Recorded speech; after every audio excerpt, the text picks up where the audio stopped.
salaamaaleykum bëri na ñu may laaj ay question di ma poser ay question pourquoi souvent disjoncteurs yi di jékki-jékki di sauter disjoncteurs yi di jékki-jékki di sauter donc disjoncteurs yi yenn saa da ngay xool fii xam nga boo xoolee disjoncteur bi 10-30 ampères la disjoncteur 10-30 la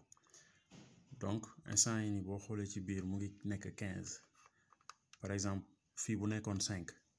ngay jékki-jékki si affaire jékki-jékki boo dawalee tuuti rek disjoncteur bi jékki-jékki tàkk wala nga taal appareil yu bëri rek disjoncteur bi jékki-jékki sauté quoi maanaam tàkk day jékki-jékki sauté da ngay ñëw fii da ngay tijji fii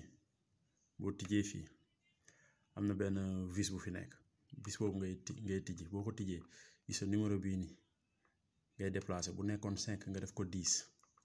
soo ko defee 10 problème bi di persister boo disjoncteur bu disjoncté boo ko taalaatee 5 10 minutes 30 minutes mu defaat takk coupé sauté da ngay yokkaat fii def ko 15 comprendre nga parce que d'habitude bu fekkee dafa surchargé par exemple am nombre d'ampérage bi faible par rapport ak li ngay consommer disjoncteur bi day el di sauté fréquemment day sauté donc disjoncteur buy sauté loolu moo koy def soit ampérage bi soit mu am masse mais ñu si bëri fréquemment li leen di dal mooy ampérage bi day moins disjoncteur bi ampérage bi si nekk dafay néew par rapport ak li muy xëcc li waa kër gi di xëcc moo waral souvent muy sauté di sauté